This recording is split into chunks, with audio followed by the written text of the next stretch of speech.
Welcome to the Great Detectives of Old Time Radio. From Boise, Idaho, this is your host, Adam Graham. If you have a comment, email it to me, box13@greatdetectives.net. Follow us on Twitter at Radio Detectives and become one of our friends on Facebook, facebook.com/Radio Detectives.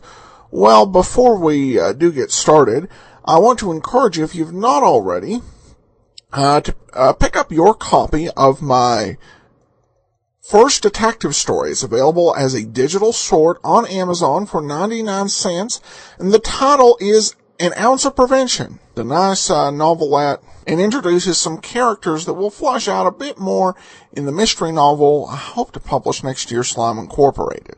Also, after the show, I'm going to talk a little bit about the movie Nick Carter, Master Detective. I've seen the first of the 3 MGM Nick Carter movies, and I figure if we talk about it on the show.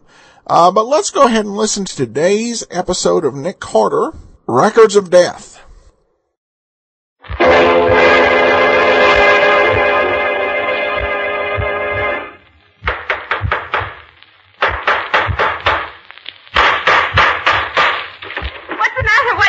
Another case for Nick Carter, Master Detective.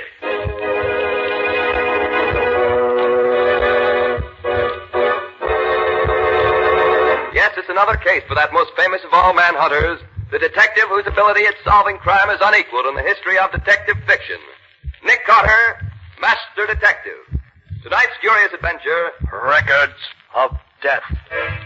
For Nick Carter and the mystery of the unclaimed box.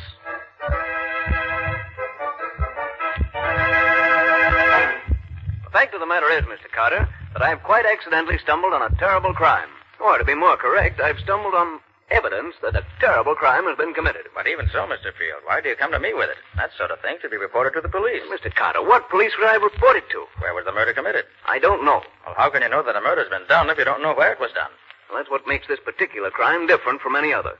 Somewhere, sometime, a murder has been committed. Yet I don't know when or where. As a matter of fact, I doubt if anyone in the world knows of it, except those who did it, and me. And how do you happen to know all this? Because the victim, a young and beautiful girl, has told me so in her own words. I have the knowledge from her own lips. Oh, and you've seen and talked to her? Well, here's the story, Mr. Carter. About a month ago, I attended one of the sales of unclaimed packages that the express company holds twice a year. Among other things, I bought was a box about 1/3 the size of a steamer trunk. It contains some miscellaneous articles of clothing and 10 phonograph records. Phonograph records, huh? Regular professional records? No, Mr. Carter, they were small record blanks you buy when you make home recordings for yourself. I immediately played the records, and since then I've played them so often, I almost know them by heart. And you learn about this crime from those records? Yes. Mr. Field, you wanted to arouse my curiosity. You certainly succeeded. When can I hear these records? Immediately, Mr. Carter. I have them in my room. If you'll go there with me, we can listen to them at once. Splendid. You mind if I take my assistant, Patsy Bowen, with me? Of course not. And as soon as she's ready, we'll go. Patsy! Yes, Nick? Get your hat. We're leaving at once to listen to a murder.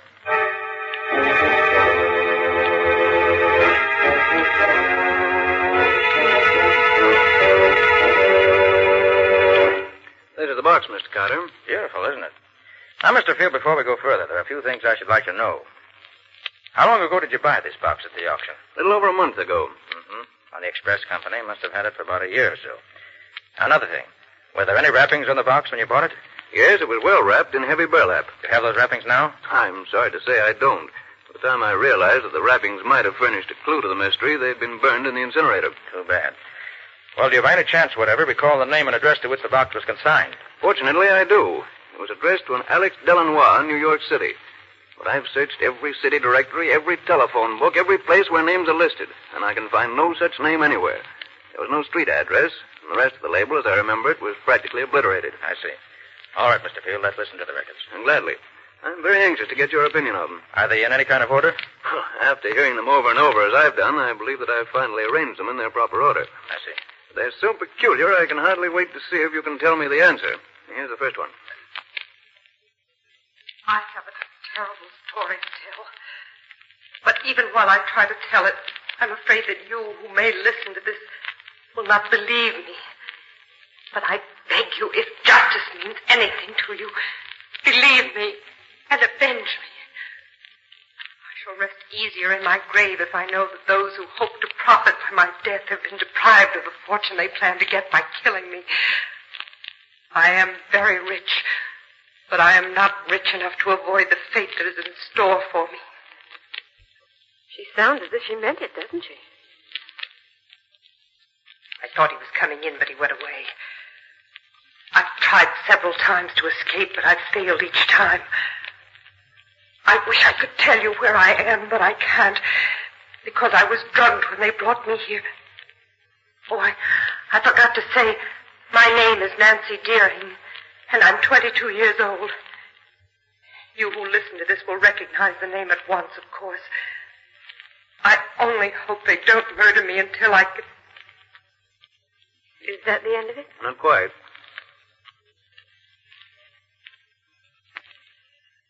He almost caught me that time. But now he's left me alone again. Maybe I can... That's all. Apparently he came back before she expected him. She certainly had plenty of trouble getting a story out of the records, didn't she? Yes. She was interrupted many times, generally in the wrong places. I imagine no trouble is too great if you're really desperate. What a terrible feeling it must be to expect to be killed any minute. Here's the second record, if you're ready. Okay, Pete. I don't know where I left off with my story last time, and I dare not play it back. If they should ever hear what I'm trying to do, they'd take the machine away from me. Then I'd be completely lost. I feel that my end is coming very soon now. They may carry out their plans to... In the gloaming, oh, my darling, when the lights are soft and low, and the flickering... I think he's gone now. I'm sure Ralph was listening at the door, but the singing apparently convinced him I was listening to radio. When the time comes, I know it will be Ralph who kills me. Olive will undoubtedly help him, but Ralph is the leader. I found that out the other day when they tried to get me to sign the papers which will give them possession of my fortune. I shall never sign, but that... When the lights The rest of the record is that song. They did her best to get a story out of those records. Too bad she didn't succeed better. She managed to get most of her story on the records, one way or another. The only thing she really missed out on was telling us more about herself than just her name. Probably never occurred to her that the records might travel thousands of miles before someone would hear them. Yeah, here's the third record. Last night somebody searched my rooms while I was in bed. Maybe they suspect that I'm making these records. Although I'm very careful, I play the radio all the time so they'll be used to hearing the noise. Ralph told me yesterday he was sure I was going crazy. Maybe I... Nancy, Olive asked me to tell you that. And that ends that. Whose voice do you suppose that was there at the end? I suspect it was Ralph's. It's amazing how much of the scene she recreates this way without really saying anything definite. But feel the tension and the suspense right along with her. Yes. On the fourth record, she was able to get part of the visit that Ralph paid her one day. She must have known he was coming and prepared for it by putting the record blank in the machine in advance. Then, when she heard him at the door, she probably turned it on and got this. Well, put it on quickly, Mr. Field. Here you are, Miss Bourne. Well, my beautiful young half-sister, have you decided to sign over your fortune to me? I told you long ago I'd never do that. If you sign, we'll set you free, just as we promised. You don't fool me, Ralph. The minute I sign my name to that paper you have there, you'll kill me. You know that as well as I do. You'll set me free. That's funny. You don't know when you're well off, Nancy. If you did, you'd sign and go free. You must think I'm a fool, Ralph. I do.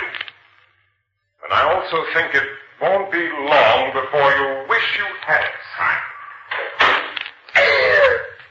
Oh, I wish this were all over. I wonder how they'll kill me. Ralph would prefer to strangle me, I'm sure, with those great hairy hands of his.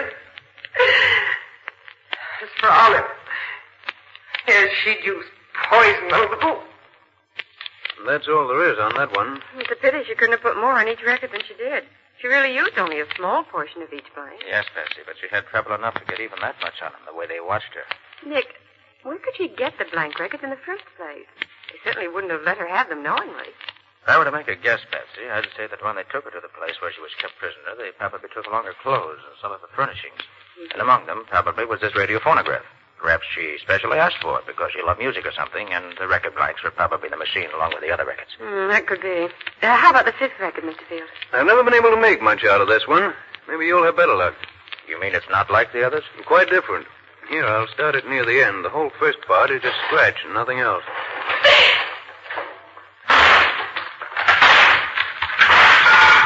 What's the idea of locking herself? Nancy. Where is she? Nancy, come on out here. She's hiding. Drag her out. I'll find her. Try to get her. No, bring her off here. Look over here. Huh? What's there? Come on, Larry.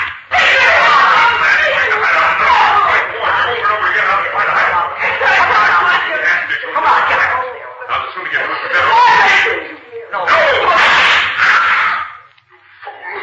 Give me that. No. Nearly got me that time, didn't you? Too bad for you. You didn't succeed. You little devil, I'll fix you, but good. Not very clear, is it? Perfectly clear to me. Nan locked her door and started the record. For some reason, she waited before saying anything. Then Ralph and Olive came, found the door locked, and, being suspicious, broke it down. Nancy hid, and they dragged her out. There was an argument about something that I didn't get. Nancy grabbed Ralph's pistol and took a quick shot at him, but she missed. Before she could pull the trigger again, he took the gun away from her. Good grief, Mr. Carter. It's clear enough when you tell it. Well, here's the sixth one. I must hurry. The time is very short. I may be interrupted any minute. I'm seldom left alone anymore. They seem to be afraid of what I'll do if I'm left alone. I wonder that they haven't killed me before this. I wonder if they... There's nothing but scratch for quite a bit here, but she starts again.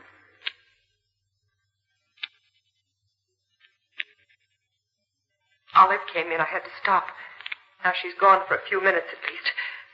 Yesterday I wrote a letter to my father and I threw it out the window, hoping someone would find it and mail it. But Ralph found it and brought it back to me and laughed at me. I keep asking him for news of my father, but he'll tell me nothing. If Father only knew where I am, he'd rescue me. Maybe if I can just... And that's the end of that. We didn't get much out of it. I wonder where her father comes into this. You'll see before we're through. This seventh record is more interesting because it records a complete conversation between Nancy and Ralph. Good. Let's hear it.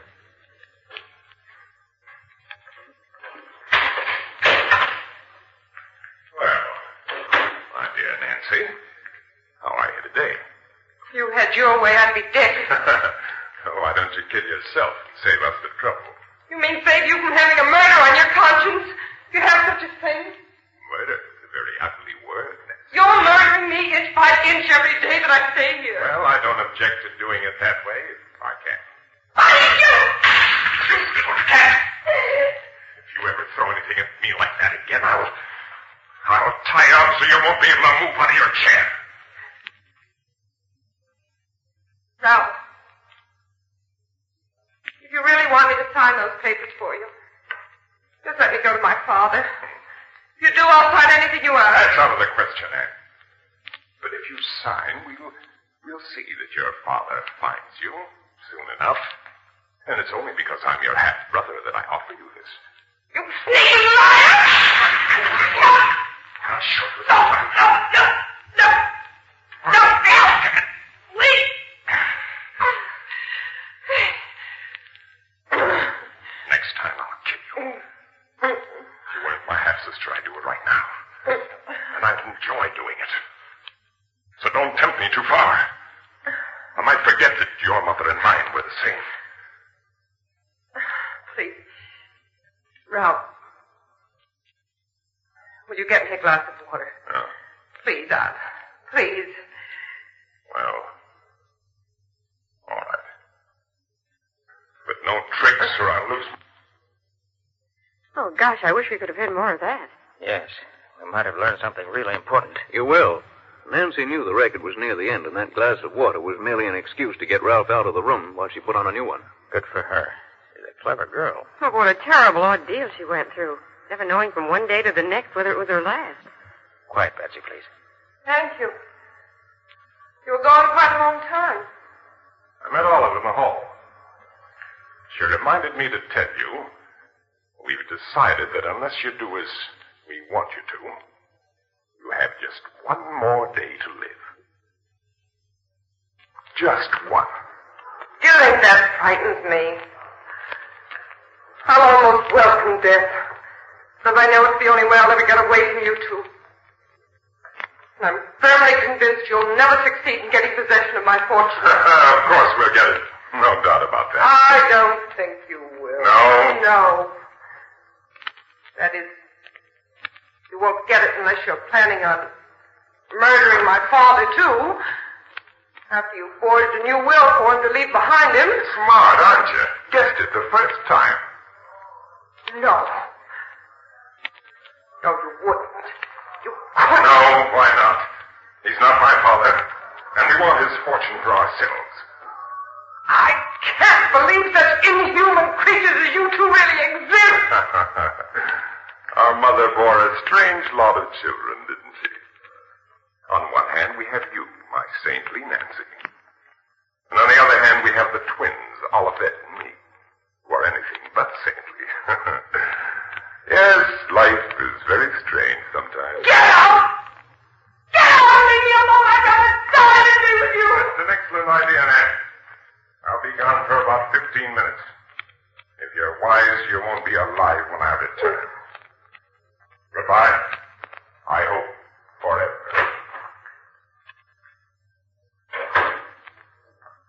You heard what he said. It was the best evidence I could get. Ralph really made a full confession without knowing that every word he said was being preserved for you to hear. But my father, once he died. Oh, I beg you, whoever you are, hear these words. If you can do anything to avenge our death, in heaven's name, do it. I go to my death believing that through you I shall have my revenge at last. Oh, please don't fail me. I see the record's coming to an end. Good night. Pray for me. Good night. If you didn't know she was in deadly earnest, you'd almost think she was putting on an act. I still feel terribly moved when I hear that record. She never had a chance, really. Well, let's hear the next one. That's the 9th, isn't it? Yeah, number 9 is almost a blank. Here it is. They almost caught me that time. They mustn't do that because they might find the records I've already made and destroy them. They're both coming back in a few minutes, but maybe I can... Is that all there is on that one? That's all. That's the end of the record. There's one more, isn't there?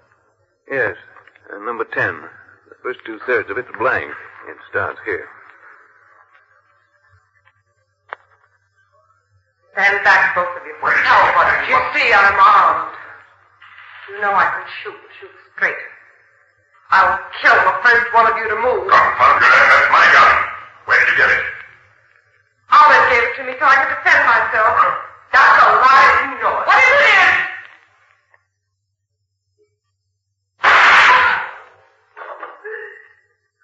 You little son. You haven't waited much too long. This time you have.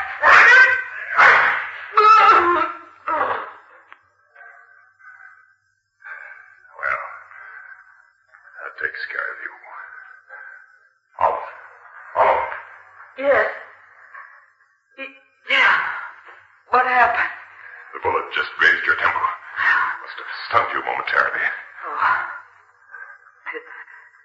dead. Yes. She's dead. What'll we do with the body? The old man will be here in a couple of hours. We don't want to be caught. That's the end of the last record. Poor Nancy. She certainly got a tough break.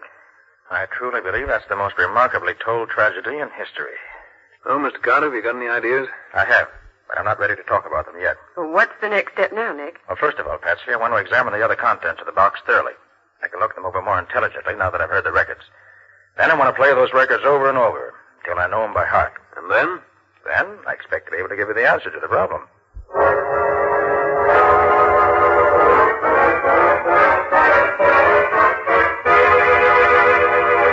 Got a sandwich in your pocket, Patsy? Oh, Nick, I thought you'd never finish listening to those records. Well, I wanted to be sure I didn't miss anything anywhere. And I believe I've learned everything those records could tell me. You mean you really found some clues, Nick? Yes, indeed, Patsy. There are several clues marked out for us very plainly. Oh, that's wonderful. But first, I want to go over that list we made of the other things that were in that box addressed to Alex Delannoy. Of course, Nick. Let me see now. Yes, here it is. Opera cloak with label Felix and Company, Toronto. And a beautiful and expensive thing it was, too. Silk slip with the name Olivette Dupre pinned on it. Wish I could wear silk like that. Patsy. A silk slip with the name Nancy Deering pinned to it. A New Testament with the name Evangeline Dupre on the flyleaf. Several rings, all very valuable. A real pearl necklace. And some beautiful and very expensive lace. Also, of course, the blood-stained nightdress, which must have been the one that Nancy was murdered in. And the 3 snapshots, of course. Oh, yes. One with the name Olivette on the back, one with the name Ralph, and one with the name Evangeline Dupre Deering. Whoever packed that box knew exactly what he was doing, Patsy. It all ties together beautifully. He or she has given us all the clues he could to the people concerned in the affair. Evangeline Dupre Deering must have been the mother. Yes. She had 2 children, twins, Ralph and Olivette by her first marriage. Then she married Nancy's father, a man named Deering. But that doesn't get us much nearer a solution, Nick. Oh, but it does, Patsy. Did you notice that all the voices we heard in the records were American? Well, yes, I guess they were. And yet the names are mostly French, aren't they? Mm-hmm. Now, where do we find a combination like that around here? Why, in Canada, I suppose. Exactly. And the label on the opera cloak says Toronto, which confirms the Canada idea perfectly. You mean that the Deerings lived in Toronto? It's certainly quite logical to assume that the scene of the murder is Canada, and very possibly in the vicinity of Toronto. Well, we start there anyway. Maybe the Toronto police can help us. But, Nick, even if you're right, it doesn't mean that the police would know anything about the murder. It was all done so secretly. You're overlooking one thing, Patsy. I am? Well, what is it? The family from which these people came was a rich family, very rich indeed, if we may guess from the beautiful laces and from the jewelry and other things packed in the box. Mm-hmm. And remember also that Nancy's father was probably killed, too. Now, I can't believe that the head of a rich and probably well-known family could disappear without anyone knowing it. You mean you think the police will know that something happened to him about a year ago, even if they don't think that there's anything wrong about it? Exactly. So pack your bag, Patsy, and order a taxi to take us to the airport. We're flying to Toronto immediately.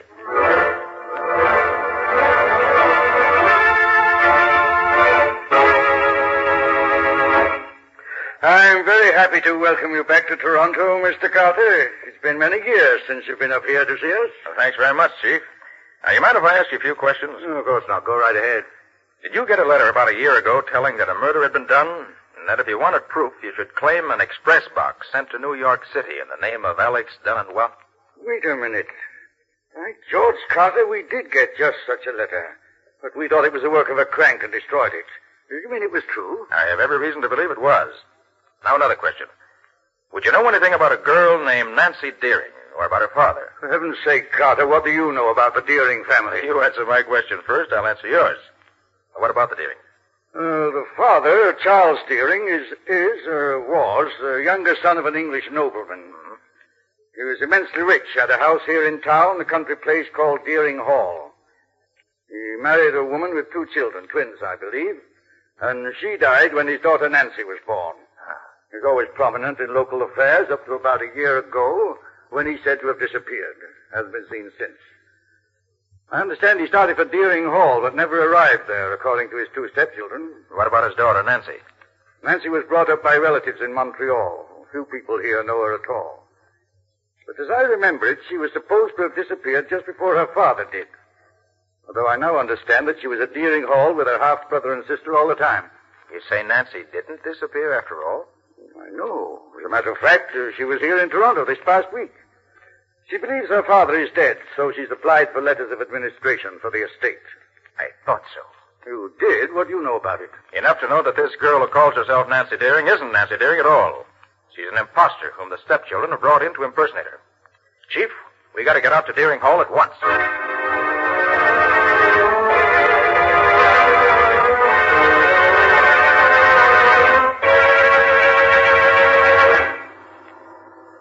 Road leading into the Deering estate turns off somewhere right in here, Carter. I'm not quite sure. Well, look, Chief. There's a man standing in the road up ahead. Oh, so there is.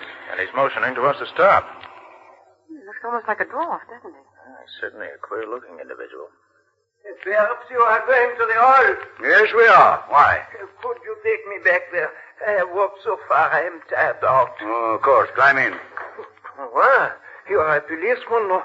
Yes, I am. Oh, then you can help me. And I need help so very much. What seems to be the trouble? My name is Alex Delanois. I am the... Alex Delanois? But yes, you know me. You once sent a box packed with records and other things to New York City addressed to yourself? Oh, but yes, you have seen it. Yes, that's why we're here. Tell me, how did you ever happen to... Yes, I will tell you everything. I was the caretaker at the hall. Miss Deering let me stay in one of the old tower rooms because I am, as you see, a cripple. Sometimes I do not get out of bed for days at a time. About a year ago, the two stepchildren of those so very wicked devils came to the hall. They brought a girl who was kept a prisoner in one of the bedrooms. Alex, isn't that the road to the hall just ahead there? No, but yes, the hall is about a half a mile in off this road. Go on with your story, Alex. Yeah, the girl was so carefully guarded by those two, I could not get to her room. I could not help her. I am a cripple. No, you did what you could, Alex. You being there helped her, I know. How did you manage to get the things packed in the box? After they killed Nancy,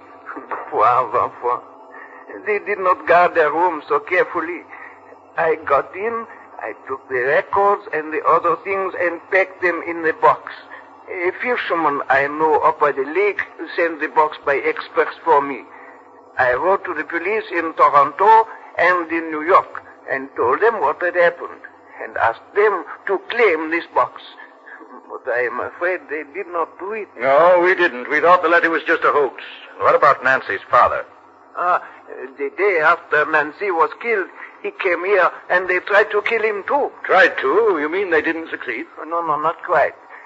They hit him on the head with a pistol and threw him into the lake from the high cliff. But I saw them do it and I rescued him. I took him to my room and nursed him myself until he could get a doctor. Well, how is he now? Well, he's about well now, I think. There's the house right ahead, Nick. Drive right up to the door, Chief. I'll go ahead. You keep in the background in case they know you. Okay, Carter. But I'll be right behind you. Alex, you and Patsy stay here in the car. Oh, but of course. Sure, Nick.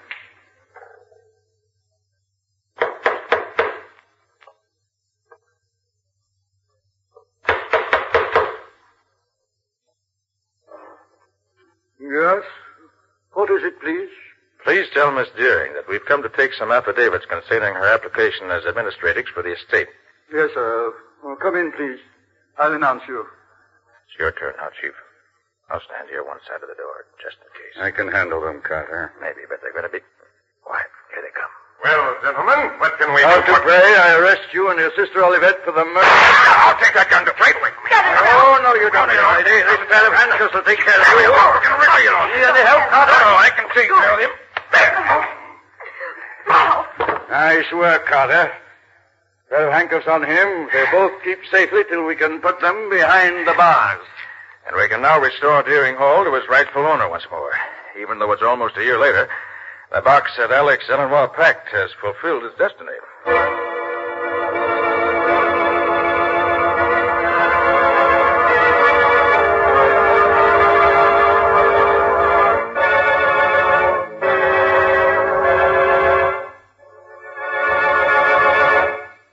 This has been another of the strange adventures of Nick Carter, Master Detective, which are brought to you regularly at the same time by WOR Mutual.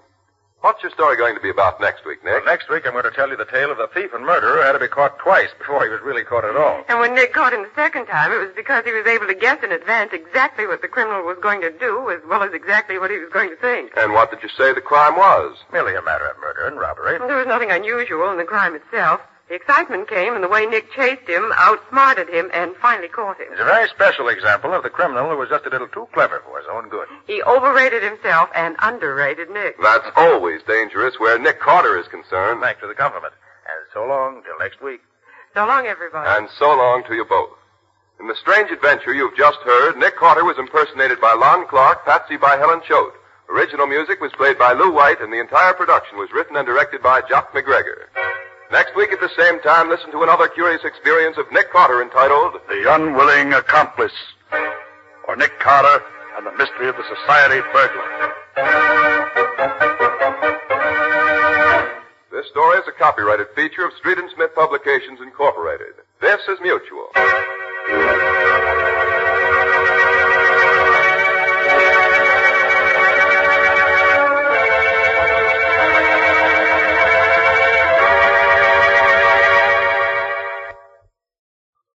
Welcome back. I love the concept of this episode. In so many ways, it's fascinating and a bit creepy at the same time. The downsides to this episode were that we had a great deal of the show where our hero was listening to the tape, so less time for real detective work and action, though they tried to make up for that at the end. Plus, the tapes themselves were a little bit more over-the-top and melodramatic than even typical show materials. But again, I think it's just it's an interesting concept of finding these things. And it's probably something that could only really effectively be done over the radio. If you're aware of any memorable stories that did this similarly, I'd love to hear about it. Just feel free to drop me a line, email me, box13greatdetectives.net.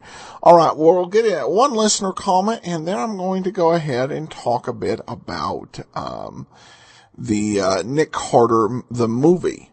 Derek says, hello, Adam. I have to say that I absolutely love listening to your podcast while I'm working. I make furniture and cabinetry, and on those long days when I'm sanding, I think I'd go crazy without your podcast. I finally got caught up on all your shows except on iTunes. I can only access back to number 245. Is there a way I can access the first 244 episodes? Thank you for all you do. In answer to your question, Derek, I'm surprised you were able to get back that far. He's put this on the page archives.greatdetectives.net. The easiest way really is to go back to the individual shows.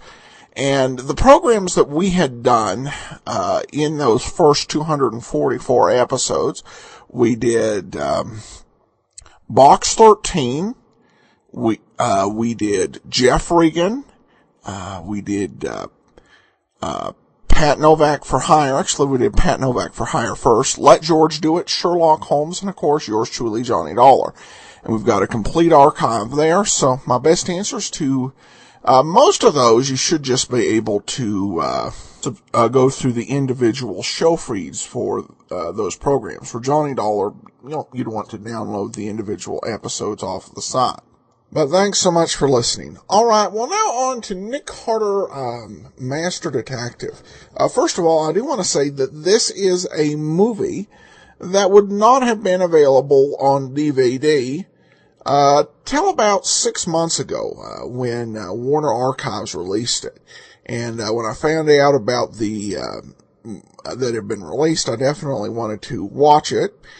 So I could talk about it and be informed host. I bought this along with some DVD of Saint movies, which we're going to start in 6 months. The film was released in December of 1939, and it starred Walter Pidgeon as Nick Carter. And Nick is investigating a case of aerospace sabotage, or I should say industrial theft, where plans are being smuggled out of an aircraft manufacturing plant despite some very stringent regulations. So Nick has to find out who's behind it and what is up with the case. Overall, I really like the movie. Nick Carter was played pretty well by Walter Pidgeon. A charming, competent character is the way that Pidgeon portrayed Carter, with some nice touches of humor. Carter would often take, in this film, he would take precautionary steps in case somebody was part of the conspiracy. His catchphrase in this movie was, "If I'm wrong, I'll apologize." Also, I have to say that some of these early aviation scenes were pretty fascinating. Just showing a lot of what what it was like to fly in the 1930s. Some interesting planes, and it's just very different from the modern era of planes. For those who are fans of the program, will remember the actor Wally Mayer. Mayer, of course, appeared on the lineup and also let George do it. And this was the first time I saw him on film. He did a decent job. It was a bit role. He died off pretty early. Also, Donald Meek provided the comic relief as a wannabe detective beekeeper, which I don't know if that was a reference to Sherlock Holmes, who in his retirement was a beekeeper. May have been a subconscious or unconscious reference, I should say. The one thing that really impressed me about the film overall was just the action scenes from it. Because I've seen a lot of Golden Age films, and usually the action scenes they don't stand up really well. And this one it really did. They had one scene towards the end where they were shooting down from the sky, and they just did a great job. It felt real and sounded real. Really was a very well done sequence, both times with the effects in that scene. It was just very surprising. Not something you expect from what's actually a pretty short, breezy film. It was under an hour at 59 minutes. And there were 2 other Nick Carter films, and I'll watch those in coming weeks. Certainly before we finish the show, I plan to watch 2 Saint movies for every Nick Carter movie, so that we'll have things balanced out well and be well versed in the George Sander Saint movies. But also want to enjoy this series. I think it'll be a treat if these next 2 are as good as the first one was. Alright, well, that will actually do it for today. We'll be back tomorrow with yours truly, Johnny Dollar, as well as Dr. Tim Detective, and then join us back here next Thursday for Nick Carter. If you know a friend who would enjoy the program, send them over to greatdetectives.net. You can follow us over on Twitter at Radio Detectives, and become one of our friends on Facebook, facebook.com/Radio Detectives. From Boise, Idaho, this is your host, Adam Graham, signing off.